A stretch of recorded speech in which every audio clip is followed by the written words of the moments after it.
আমরা নির্বাচন না করলে দুটো বিষয় হতে পারত। একটা হলো যেটা 2014 থেকে আমাদের প্যারালালে আরেকটা দল সরকার তৈরি করেছিল, দালাল পার্টি, যাদেরকে তৈরি করা হয়েছিল আমাদেরকে স্বাধীনভাবে কাজকর্ম দেওয়ার জন্য, বাধা সৃষ্টি করার জন্য। তাদেরকে সম্পূর্ণ অবৈধভাবে জাতীয় পার্টির লোগো, জাতীয় পার্টির সিম্বল, জাতীয় পার্টির সমস্ত কিছু ব্যবহার করতে দেওয়া হয়েছিল। তারা সভা সমাবেশ করতো, তারা টেলিভিশনে কভারেজ পেত জাতীয় পার্টির নেতা হিসাবে, এবং তারা আমাদের বক্তব্যের ঠিক উল্টা বক্তব্য দিত, জনগণের মধ্যে বিভ্রান্তি সৃষ্টি করত। জাতীয় পার্টির রাজনীতিকে আমরা বুঝি না, জাতীয়ের মধ্যে ভাগাভাগি, জাতীয় পার্টির কোনো ভবিষ্যৎ নাই। এই কথাটি সরকার করেছিল, আওয়ামী লীগ সরকার 2014 থেকে শুরু করেছিল, যখন তারা ক্ষমতায় অধিষ্ঠিত হয়ে দানবে রূপান্তরিত হয়েছিল।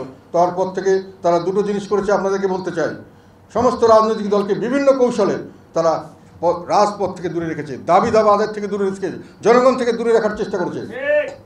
বিএনপিকে করেছে জেল জুলুম করে, তাদেরকে জোর করে ঘরে ঢুকিয়ে দিয়েছে, তাদেরকে মামলা মোকদ্দমা করে তাদেরকে ঘর ছাড়া করেছে।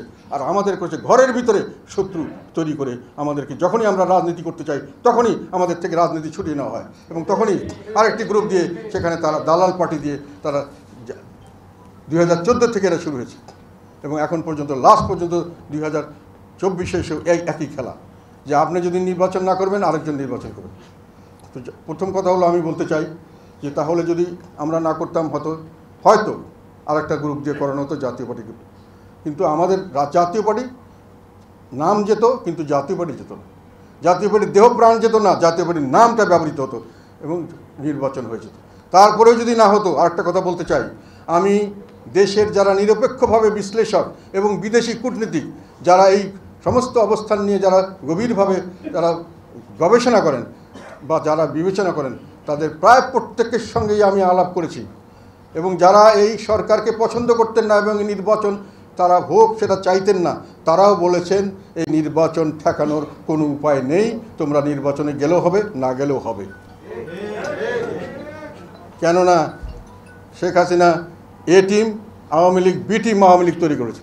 তাছাড়াও আর দুই একটি রাজনৈতিক দলকে উনি তৈরি করে ফেলেছিলেন, জাতীয় পার্টি যদি না আসে তার অল্টারনেটিভ উনি তৈরি করে ফেলেছিলেন, এবং সেটা করে যেত এবং সরকার চলতেই থাকতো। তথাপি আমাদেরকে ওনারা জোর করে নামালেন কেন? আমি এটা বলছেন যে আমাদেরকে নামানোটা জোর করে নামানো হয়েছে।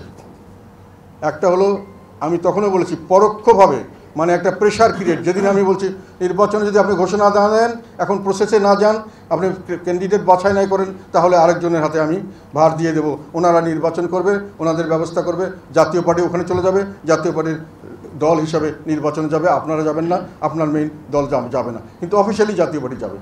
ফলে আপনাকে প্রসেস করতে হবে। প্রসেস করবো, আমি বললাম প্রসেস করবো কীভাবে? আমরা তো নির্বাচনে গেলে নির্বাচন তো হতে হবে, তো নির্বাচন হবে না, সিলেকশন হবে। বলে না, আমরা সেই ব্যবস্থা করব।